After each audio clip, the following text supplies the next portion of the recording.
Okay. Hi, everyone, sisters, brothers, friends, and comrades. Our YouTube channel, We Are All Palestinians, welcomes you all. I am Adeeb Shaheen, the Palestinian storyteller, Palestinian Ukrainian also. And I am talking from the land of Robin Hood, Nottingham, the UK. So as someone, Keir Starmer wouldn't be wouldn't be angry at me. And I welcome our guests, Sundus Hammad and Anwar Khouri from Palestine, from the West Bank. Sundus Hammad is Right to Education Campaign Coordinator. I am reading Public Relations Office, Birzeit University, Birzeit, Palestine. Anwar Khouri is the International Relations Coordinator of the Palestinian Communist Party and an old friend of mine since childhood. Well, apart of that all, I would begin asking Sundus, please talk a bit about yourself. And the next question will be, you can go on with it, about this initiative that's called the Right to Education Campaign.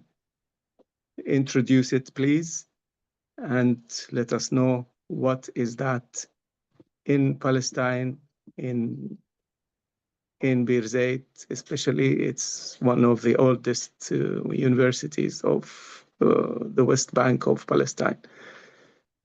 Please begin. Thank you, Adeeb. Thank you so much for having me. I'm really honored to be part of this podcast. We are all Palestinians. And I will start with introducing myself. My name is Sundus Hammad. I'm the coordinator of the Right to Education campaign at Birzeit University. I've been holding this position for the past 13 years of my life, since I was a student at Birzeit, and I hold a master degree in international studies from Birzeit as well. Um, so the Right to Education campaign has been part of my life, but it's a campaign that was established in Birzeit University, or at Birzeit University, since the first intifada, the first uprising in 1988. At that time, education was considered illegal for Palestinian universities, schools, even nurseries. So all of them were closed by military orders from the Israeli occupation. It wasn't the first time for Birzeit University at that time to be closed, because it was closed from the period of 1972, the establishment of the university as a university, until 1988. It was closed for 15 times by military orders from the Israeli occupation. But um, the difference was in the first uprising that it was the longest period of time. So our university was forcibly closed for 51 consecutive months. Students were not allowed to enter campus. Students would be threatened to be imprisoned by the Israeli jails only for holding books or going to the university. And at that time, the university students and academics started an underground system of education where they studied at the houses of uh, teachers, the houses of the students, at dorms, at churches, at even mosques. At the time of curfews, I heard one of the stories of one professor that said, I gave my lecture in my car to the students because it was a curfew and we couldn't go anywhere.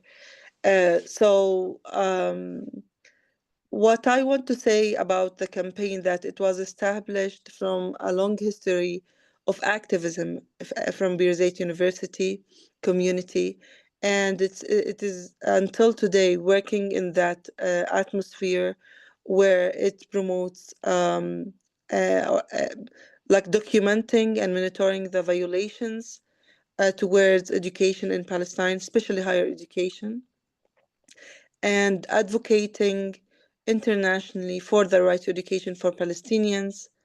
And since we are a grassroots campaign that is basically contains students and academics, so the spirit of voluntary work is what connects the students and the academics. So what we do is we empower the students. They are the base of the campaign. They are the engine of the campaign. So we do everything that in our hands to empower the students because we believe that they are the stakeholders of their own cause, their right to education. If they will not be able to speak up and do something about it, then we cannot ask anyone else to do it for us. So Right. we empower the students. We hold a lot of activities along the year. The students are part of international network of students and activism around the right to education, and we also do them trainings and a lot of things that empower them. So basically, these are the three main pillars of the campaign, and our let's say vision is or our message is that the right to education for Palestinians is a tool of resisting the Israeli settler colonialism. And we believe that when you are aware of your right to education and you fight for it, then it is what makes you seek your other human rights. Basically, to be free, you have to be educated. That's right. Well, thank you. What are the aims? I mean, you what you want to achieve, what you want to get to in Palestine now through this campaign. Yeah. So a lot of, let's say, restrictions and violations are being imposed on our education in Palestine because of the Israeli occupation. And our main aim is to have our full right to education, accessible, attainable, and an education for liberation. We It doesn't mean that we can today go to the university or go to school that we have the right to education. What about what we are being taught in our books about our history, about our identity, about our future, about our citizenship, about everything? So education for Palestinians is a it is what empowers it is for indigenous empowerment, it is for liberation, it is for resilience and resisting the status quo and changing it. And Yeah, if we don't have our own permission to put our narrative in our books and our curricula and our textbooks, then what type of type of education we are providing for the next generation yeah. Of I mean, young we can Palestinians? use it as a tool for liberation. A tool. Exactly, Yeah, to be exactly. big. So Yes. we it's been part and parcel of the Palestinian lives since even before Nakba. Education for Palestinians is um, what keeps them aspire for a better future despite all odds.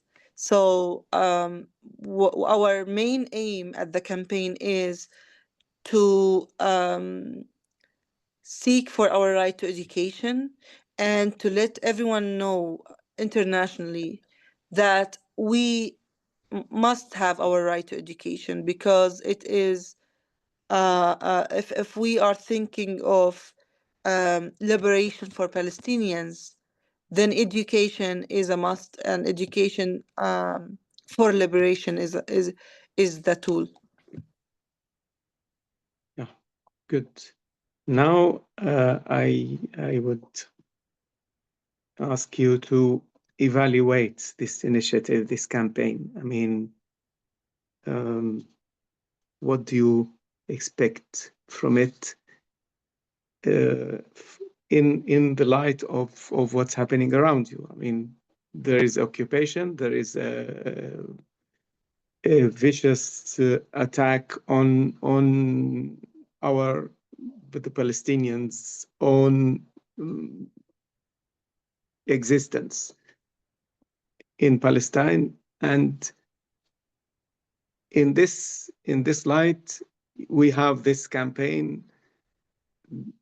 What do you expect from it, really, on the ground, in this situation of occupation? Okay, so let me say that since the start of the genocide, our scope of work has been a bit different from before. And the main reason of this, because um, uh, we needed to focus on what we can do to support higher education in Gaza. And because, under the scholasticide that is part and parcel of the genocide that is happening, there is scholasticide is a term that refers to the systematic destruction of education.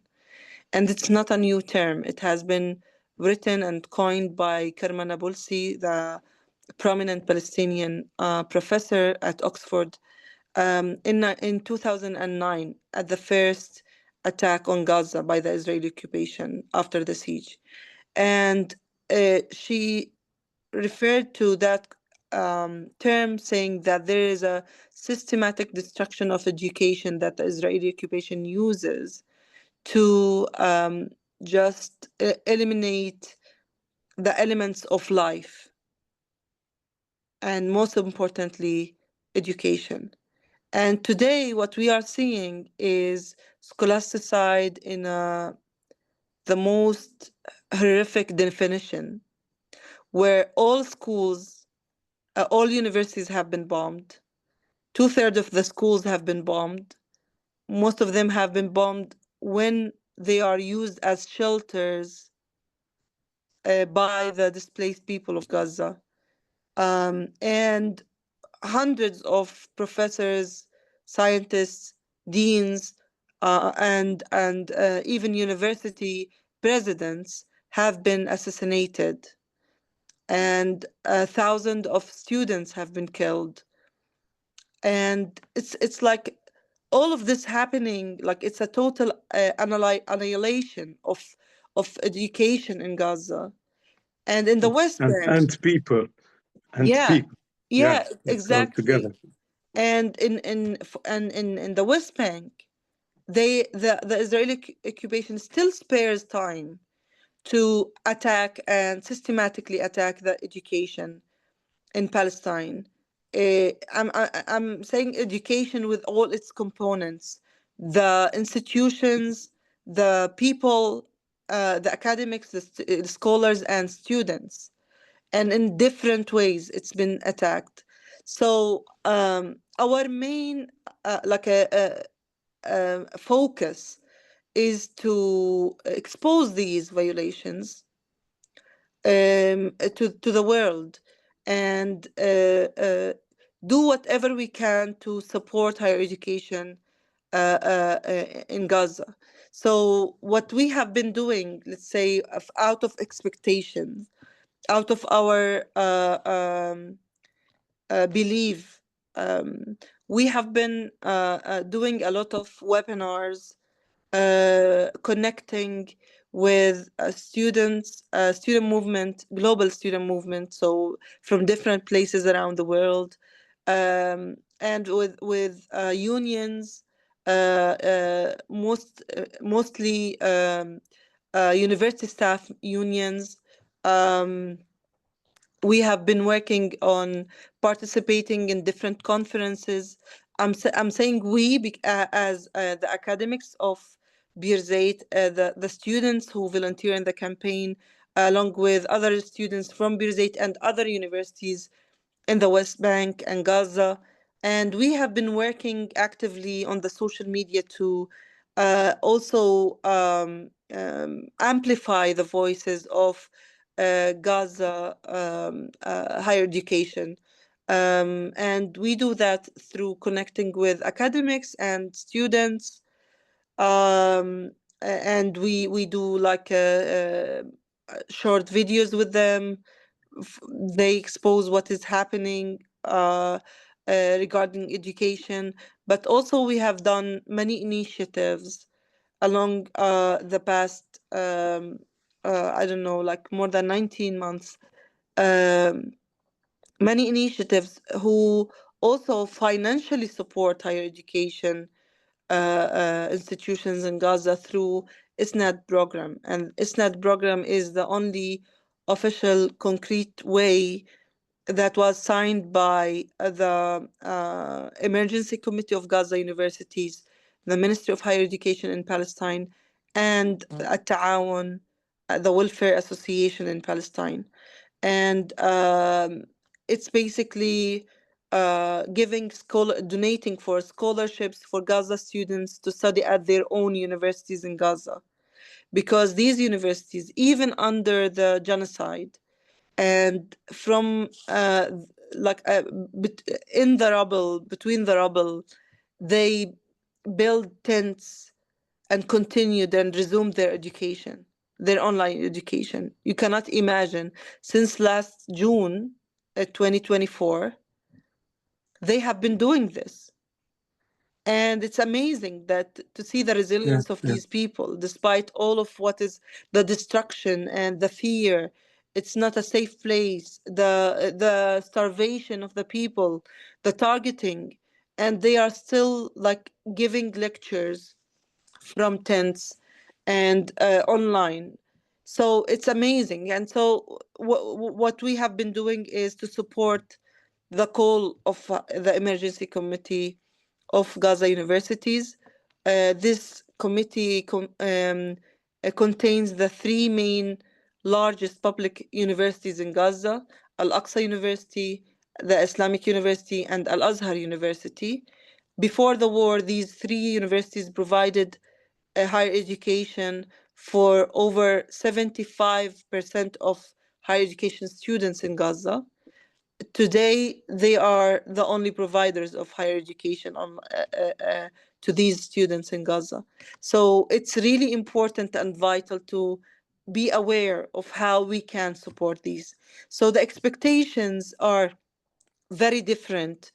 Before, we focused more on the West Bank, on Birzeit University, what is happening to the student movement in our university, the attack of the students, the imprisonment of faculty members and students, the raids on campus, the restriction of movement, etc.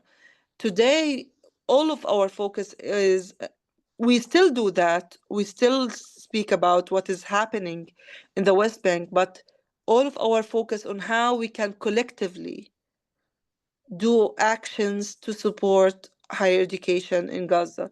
So we have been working with a group with other like universities in Palestine, to have collective actions. In November 2023, we have published a statement by 15 universities from West Bank and Gaza. It was a unified call of freedom and justice for these universities. and the universities in Gaza. We spoke about what is happening to them, and a call to action went viral. Um, and then we worked last year on a running marathon that happened in 10 campuses around the West Bank, where all proceedings from the marathon and all higher education institutions in the West Bank participated in this marathon. In each city, main city in the West Bank, they participated. It launched from the campuses there, and all proceedings went to ISNAD program.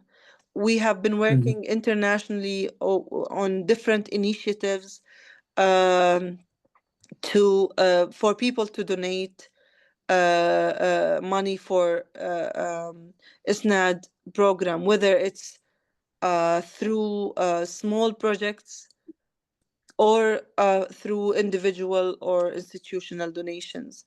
So it's been a lot of work. It's not only about fundraising for the ISNAD program, and we don't have anything to do with the ISNAD program, by the way, but we are supporting them.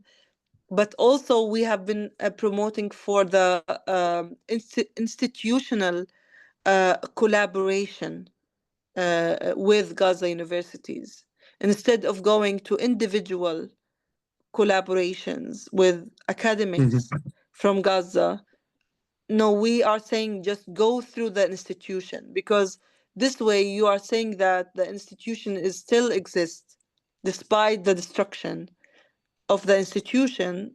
The people are there, and the institution is with it's people. So That's right. just go through the institution and okay, collaborate with individuals, but through the institution, because that will give credibility to the institution itself. So so a lot of things we have been working with partners in UK, for example. Um, we have participated in a tour called Campuses That's what I Voices. was just about to ask you, because Okay. That, I mean, about your international relations, your yes. with other universities around, I mean, educational institutions around the world, and especially in the UK, because Yeah. we live here in the UK. And I wanted to ask you about this tour. Please proceed. I was just interrupting No, you. not at all. Not at all. So one of the, let's say, the solidarity and advocacy initiatives that we have uh, been participating in is that a tour that happened in 8 cities around the UK last year in October until the start of November. It was called Campus Voices for Palestine. And in that tour, we held more than 17 events or 17 talks. We had me as a speaker from the West Bank. We had different speakers from Gaza, whether online or online as a representatives from the Emergency Committee of Gaza Universities, or from the ground, Gazan academics who live in UK. Also, we had the participation of the UCU members who are in solidarity with Palestine, and they are actively work on campuses towards Palestine and supporting higher education in Palestine, along with the student movement there. So we have been actively working with, let's say, everyone involved around Palestine advocacy on in these campuses.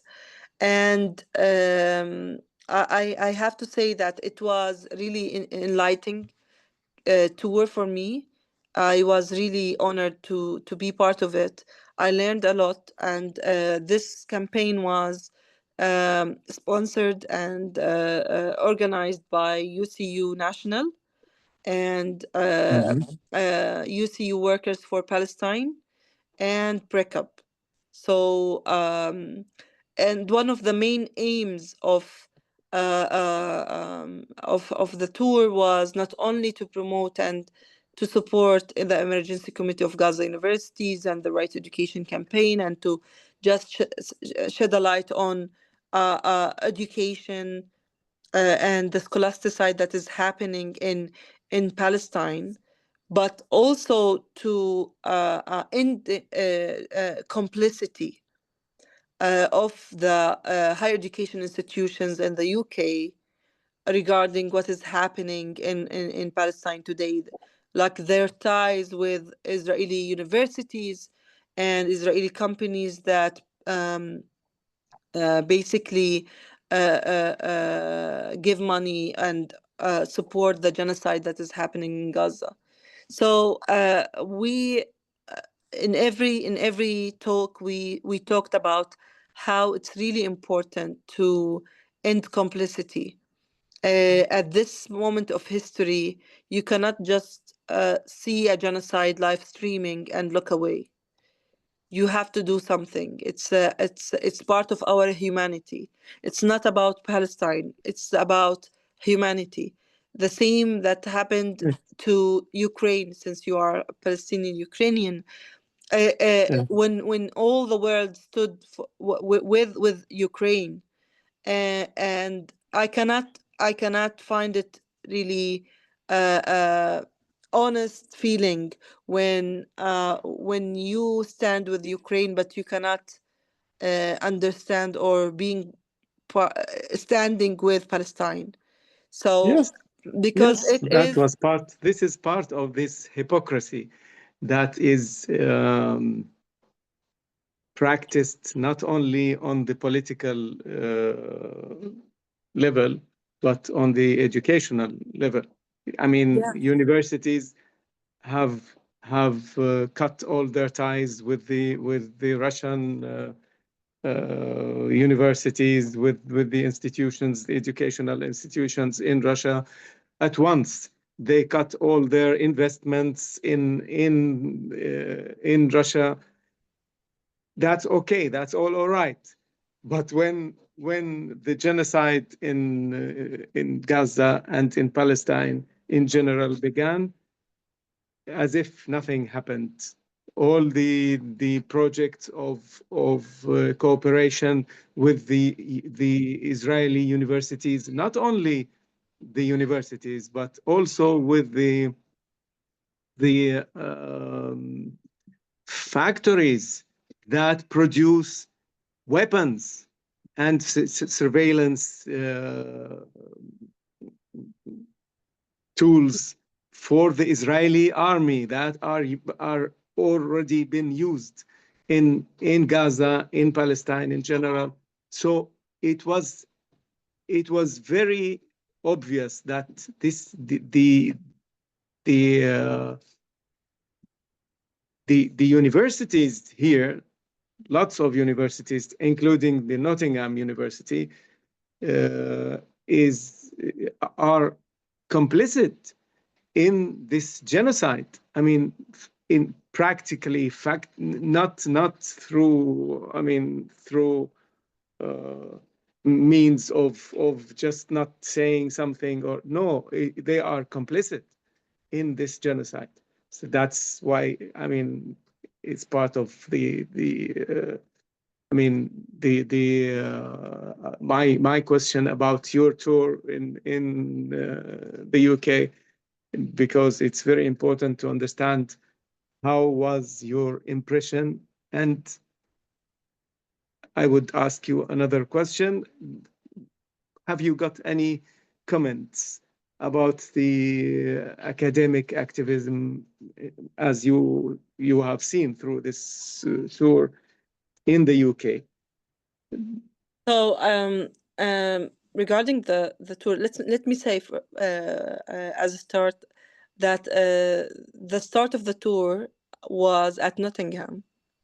So the first university we came to was Nottingham University, and they were really welcoming, and it was my first talk. Um, and um, and I learned a lot from how collective action can be done when people just are aware of the possibility of a collective action. I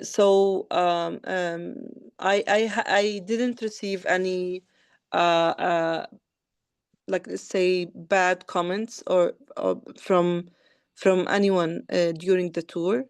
I believe that the people who organized each talk, they made sure that I will not be targeted by Zionists or something like that on campuses.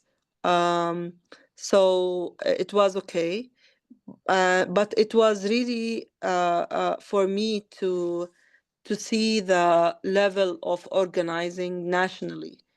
When you are speaking on like UK national, UCU national, I met with UCU officials like the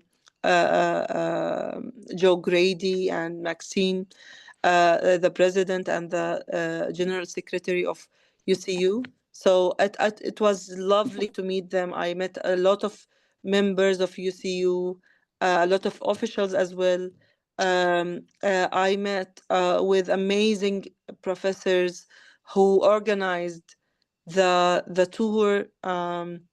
They were part of UCU Workers for Palestine and Breakup, and the amount of work that these people put to just organize for the tour, it made me believe that indeed, like, a collective action can make an impact, a huge impact. And this year there will be another tour, I believe. I will not be part of it, but I think there will be another one. But it would be amazing if more people endorses the tour and more people just supported it, and more people will be willing to amplify voices of Palestinians on their campus, because in different parts of the world, like, I've been working with a lot of people. Sometimes people lose campus. They lose, so they lose connection with Palestinians on the ground. So they speak on behalf of Palestinians. They have good deeds in doing so, but they forget that it's like, you must also amplify the voices of Palestinians on the ground, especially Gazans, because in the West Bank, we let's say have a better capacity and infrastructure to do so, to amplify our voices despite all of what is happening. But in Gaza, these people are most of the days out of internet, under targeting, not having a safe place.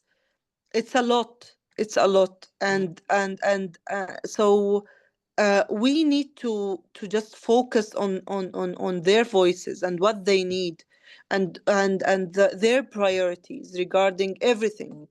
So that's why, again, in our scope of work as the Right to Education campaign, we have, since the start of the genocide and since the launching of the emergency committee of Gaza universities, we have been giving a lot of focus on these people and what their priorities, and they set a guideline on their website. They have, by the way, a website called Universities of Gaza, I believe, .org. So the thing is, I'm sorry. The thing is that these universities, like, they set priorities on their needs. So about research, they wrote their priorities regarding research with individuals or institutions, collaborations as well, fundraising, and they have been doing like subcommittees out of this committee for medical faculties, or for education faculties, etc. So they are trying to function in the most destructive situation. So we cannot Yeah. just see these people just keep trying and keep just they are resilient and not do anything.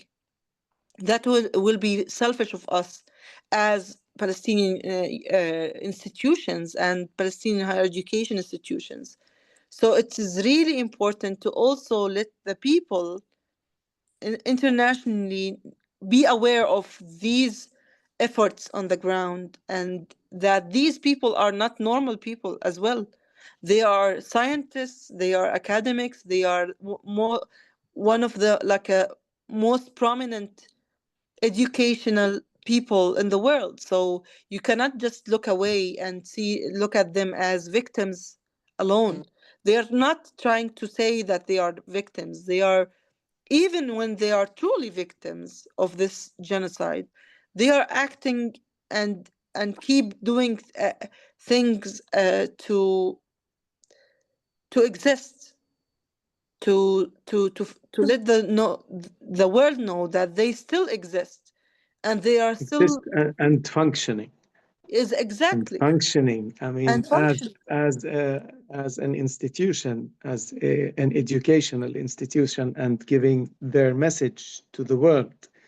This is very important. And Exactly. yeah, yeah, your work is great, is brilliant, and we, I, our group here in Nottingham is working on this, especially amplifying the voices of of the Palestinians in the West Bank, in Gaza, as much as we can. But Thank you. this is, thank you very much for your very interesting um, enlightening of for us that about this the situation in Palestine in the educational No, not at all. sphere. Thank you so much for giving me the space on your platform to speak up and share these thoughts and these information about the Right to Education campaign and about our work. And I believe that like a lot of people around the world now, like the narrative has been changed. A lot of people are with Yes, Palestine, in solidarity with Palestine, but they need to be aware of how they can do an action towards helping exactly. Palestinians. And when it comes to education, it's really important again to emphasize on just focusing on what the Gazan universities now need, and what the Palestinian higher education institutions in general need. And we are functioning under a really hard conditions. There is nothing certain about our life, No, certainly nothing certain about our educational life. So today I might be working in person in my office. Tomorrow I might be working online because of the escalation of the political situation. So and these, like the students and the academics of Palestinian universities, they are showing the most like a like the greatest example of resilience under these like under the genocide, under the scholasticide that is happening. So it's really important for us to support, and they really appreciate, like the community here, they really appreciate the international solidarity with Palestine. They really, I remember when at the start of the war, for 5 months we were working like we turned, like all the universities turned to online teaching because of the escalation of settler attacks on the roads, the escalation of restriction of movement, the genocide in Gaza, etc. So the targeting, the escalation of targeting of students and imprisoning them. For 5 months, we felt like we cannot do anything. You know, you are at home, you are watching the genocide, we are trying to work on a lot on social media, but that is also censored. And on the ground, we cannot reach campus. So the second semester, I remember when the university administration, along with the staff union, along with the student movement, they all agreed on we must go to campus. We need an in-person education. So they came up with the administration came up with a hybrid system where 2 days of the week it's online, the other 4 days of the week it's in-person education, and that's how been we have been functioning for the past 15 months. So it's a lot, and uh, like we since then, like the students have been working a lot on like protesting inside campus or outside campus, doing activities inside campus despite all the targeting and the imprisonment. Like the rate of escalation and imprisonment of the students have been even not doubled, like more than doubled. Like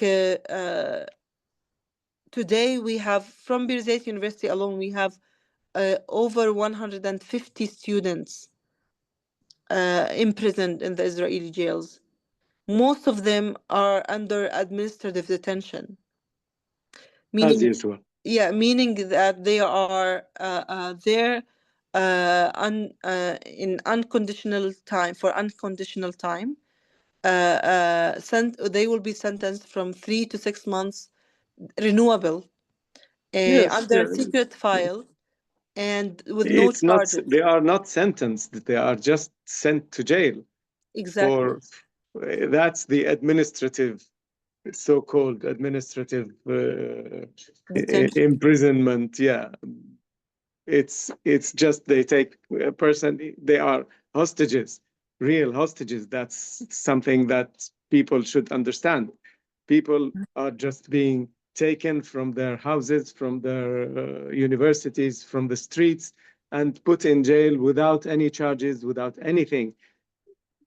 To leave the charges alone. I mean, when there are something that the Israelis would put as charges against the Palestinians, uh, it's all it's all within the occupational functioning, the occupational oppression of people everywhere, and when they don't have any whatsoever justification for imprisoning people, they use this tool, administrative, nothing, no charges, no nothing. They just take people as hostages and put them in jail, and and they keep renewing their 3 or 6 months of Yeah, imprisonment without any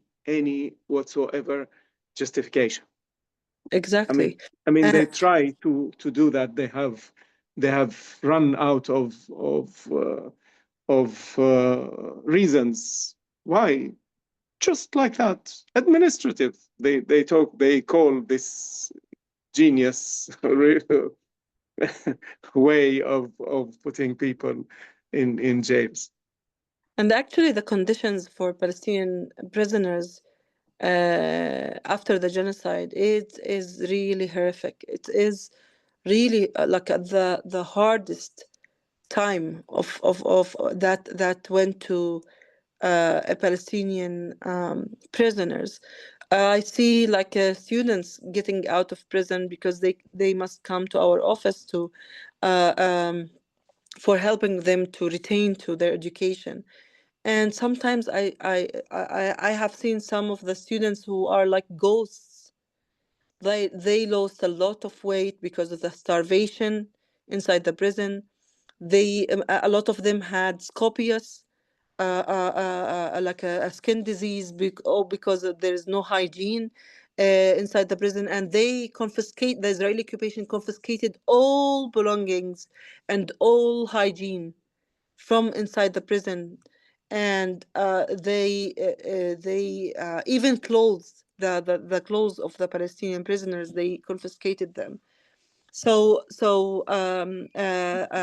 there's a lot of targeting for female students. Today we have 3 female students who are still in the Israeli jails.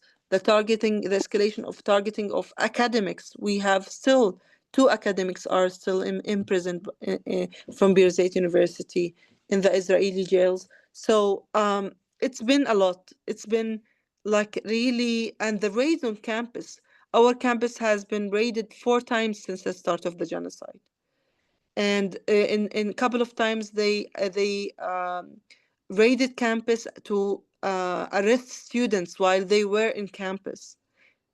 So it's really hideous. It's like really disgusting to see like the amount of oppression and violation that this occupation has been doing to higher education system. So when we are speaking on a scholastic side, it's not only the destruction of institution, the buildings or the infrastructure.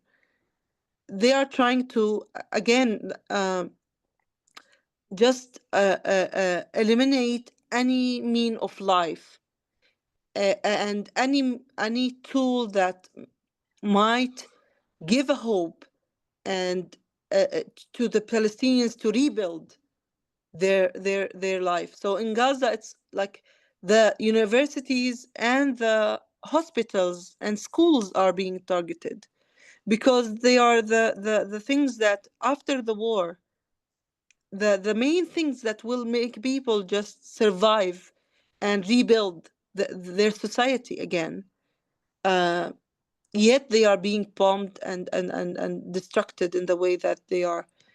And so the thing that I wanted to say that um, it's really hard to evaluate what we can do.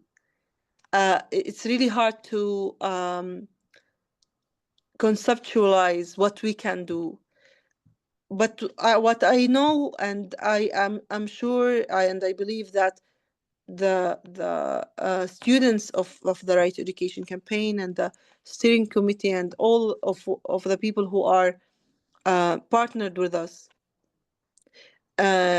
what we are thinking of is on a daily basis what we can do to help, what we can do to support, what we can do to um, not feeling helpless or Yes. hopeless, because Yes. at the end of the day, that's what the uh, settler colonial policy that Yes. wants you to be feeling hopeless and helpless regarding this genocide and to be silent, and we Yes. refuse that. We and through education, actually, it's what keeps us just knowing that um, there has been in along the history there has been models of occupation.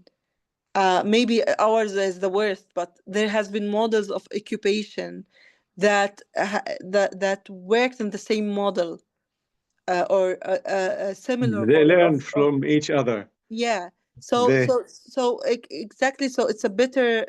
So for us as people who are colonized, our only way is to keep resisting the status quo, keep resisting the oppression that is being Yeah, put on us.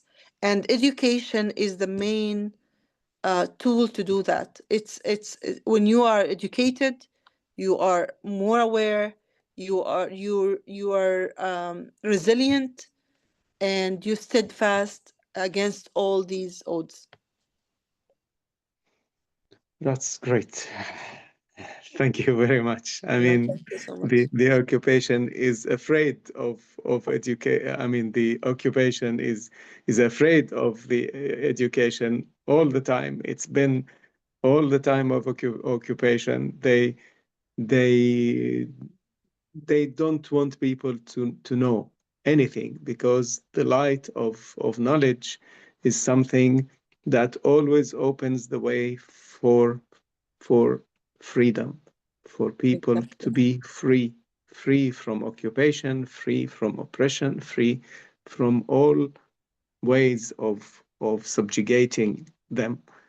That is very important. That's something that the Palestinians, as you have said, realized for a long time ago, and keep understanding that this is one of the most effective and efficient ways to to fight back the occupation. Well, I see that Anwar is reminding us that he's here. No, So no, no, no, no, we no, will no. be I'm not we reminding will be. anyone. I'm just coughing. I know that. What's the meaning of coughing? No, no, All no. right. صحة. Well, Sundus, thank you very much. I know that your time is limited. Anytime, whenever you need to go, you are free to do that. We will be happy to see you with us all the time. And now also, I will begin talking to Anwar.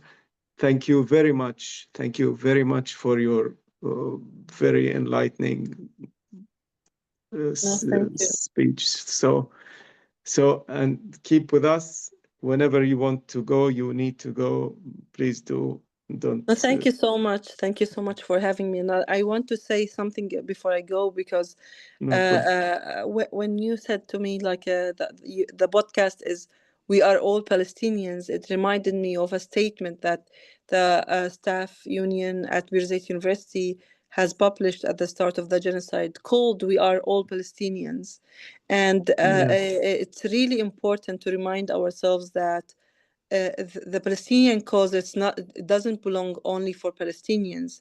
It Yes. belongs to all the oppressed people in this world, and we are seeking for justice and liberation and freedom, as you said, and with what we are trying to do through education is this is what keeps us just alive, and it keeps us just going for our right to self-determination and education and freedom. So thank you so much again for doing what you are doing and for having me, and it is my pleasure to be with you today. Thank you. Thank you very much. Thank you.